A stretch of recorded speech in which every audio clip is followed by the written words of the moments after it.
예, 보신 것처럼 자유한국당은 추미애 법무장관을 직권남용 혐의로 고발하겠다고 하고 있죠. 어제 단행된 검찰 인사의 어떤 점을 문제 삼고 있는지 지금부터 따져보도록 하겠습니다. 자, 강동원 기자. 예. 추미애 장관 스스로는 아주 균형 잡힌 인사다 이렇게 평가하고 있는데 자유한국당이 직권남용이라고 보는 근거는 뭡니까? 그러니까 좌천성 인사가 난 세 사람이요. 조국 일가 수사, 그리고 유재수 감찰 무마, 청와대 선거 개입 의혹 등 모두 현 정권을 겨냥하는 수사를 담당하고 있었는데 그 직책을 맡은 지 6개월도 안 돼서 이례적으로 바뀌었기 때문입니다. 예. 특히 추 장관 본인 역시 울산시장 선거 과정에 개입했다는 의혹으로 한국당에 고발을 당한 상태죠.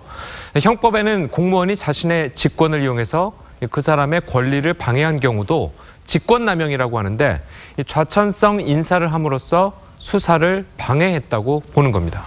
자, 하지만 장관이 인사 조치를 한 것 그 자체를 가지고 문제 삼기는 또 어려운 측면이 있지 않습니까? 예, 물론입니다. 이 추 장관이요, 이 윤석열 총장의 의견을 제대로 들었는지는 논란이 있지만 어쨌든 검찰 인사위원회도 열어서 한 인사이기 때문입니다. 이 법무부와 여권 역시 인사는 대통령의 권한이라고 주장하고 있습니다. 예. 자, 하지만 추미애 장관 이 과거에 이런 발언을 했었습니다. 들어보시죠. 수사와 기소를 주장했던 수사 책임자도 내쳤지 않습니까? 이런 상황에서 국민이 납득할 수 있는 수사 결과가 나오겠습니까? 예, 이 당시 야당 의원이었던 추 장관은요, 이 국정원 댓글 사건을 수사했던 윤석열 당시 팀장을 수사에서 제외시킨 것에 대해서 이 정부의 의도성 인사라는 의혹을 제기했었습니다. 그러니까 현재 중요한 수사를 담당하고 있는 책임자를 인사 조치하는 것은 정당한 인사권 행사라고 보기 어렵다. 추 장관 스스로가 과거에 그렇게 얘기한 바 있다 이거죠. 그렇습니다. 자, 그런데 어제 인사가 수요일 밤에 대학살이라는 말이 나온 것은 과거 미국에서 토요일에 대학살이라는 유명한 사건이 있었기 때문이죠. 예, 맞습니다. 이 닉슨 전 미국 대통령이죠. 이 자신의 워터게이트 스캔들을 수사하던 특별검사를 해고할 것을 명령했었습니다.